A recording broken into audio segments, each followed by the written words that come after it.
Today's the day 20 years ago when the terrorist attacks in the United States happened on September 11th, specifically New York, the Pentagon, and Shanksville, Pennsylvania. That day, I was just a fourth grader sitting in a classroom. My teacher received a phone call saying that a plane had crashed into a building. At that moment, things seemed vague. I didn't see any live coverage, but kids were getting picked up left and right in school, so things seemed weird and wrong. Then when I arrived home after school, that's when I saw the news and I saw the footage and everything made sense. So my mom gave me this old newspaper from September 12th. So we've held on to it for 20 years. And here you can see that it says 28 pages of coverage. And this is just the next day.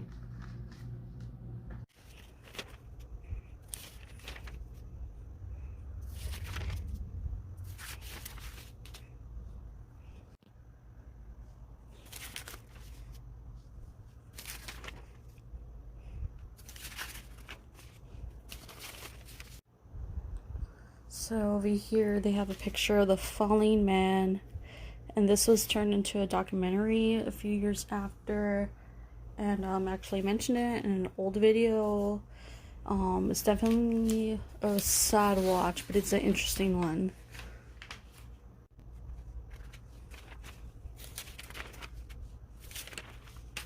Miscellaneous news coverage from the nation and countries. So weird.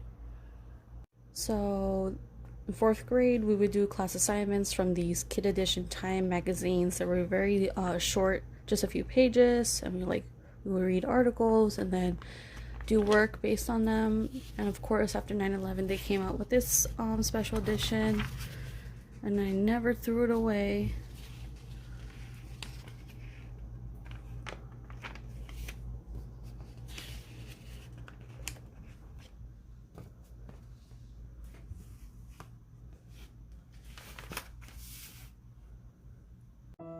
So I've been watching a host of new documentaries about September 11th, and here are my recommendations.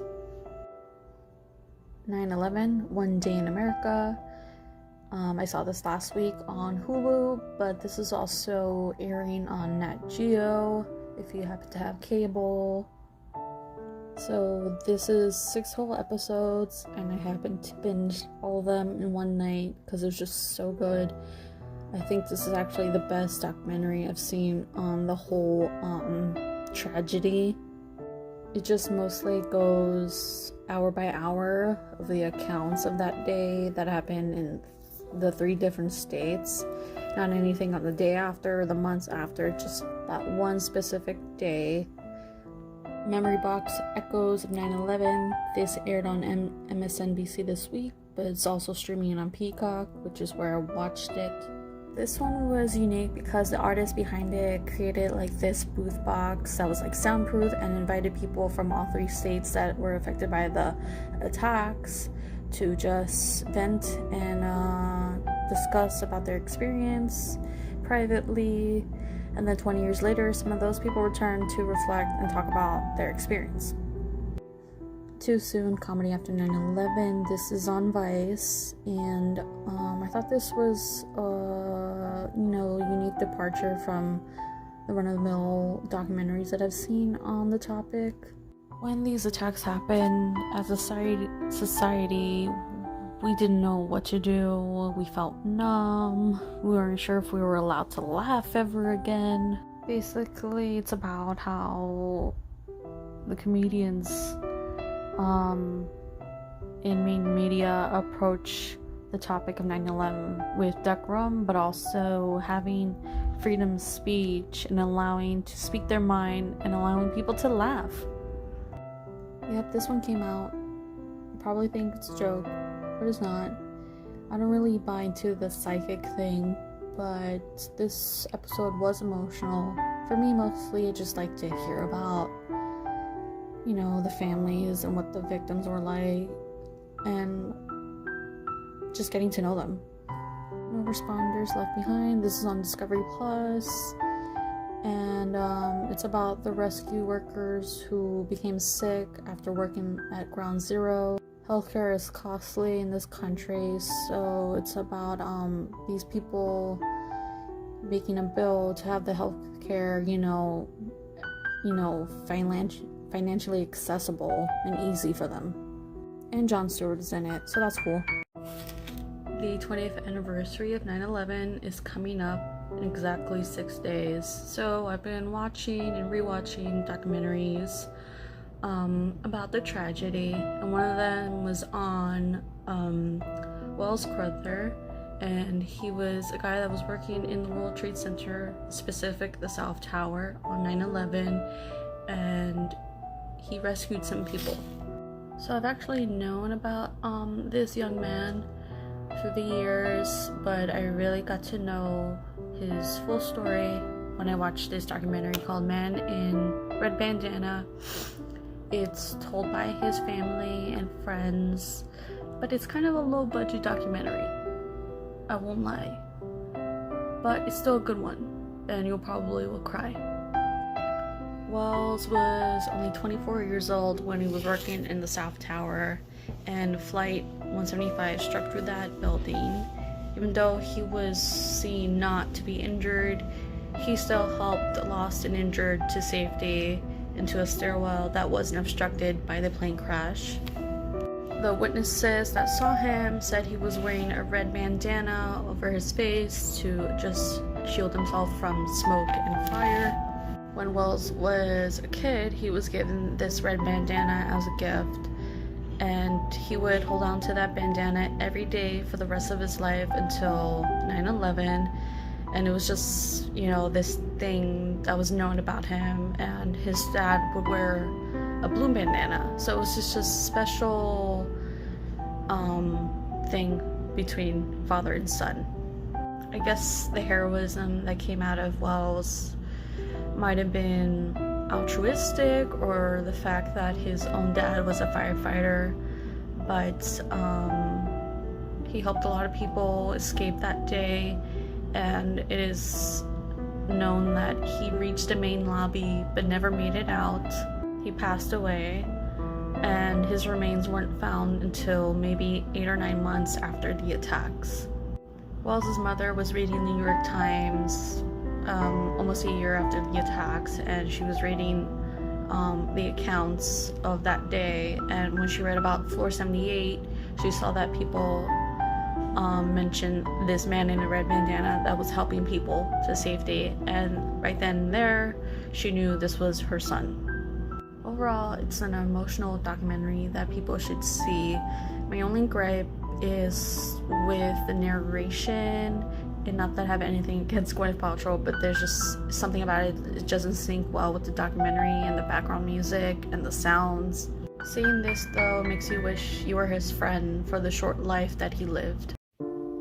So next month is the 20th anniversary of the 9/11 attacks that happened in New York, the Pentagon, and the Pennsylvania plane crash. And basically, I just want to go over some documentaries over the years that have caught my eye and have you maybe check it out.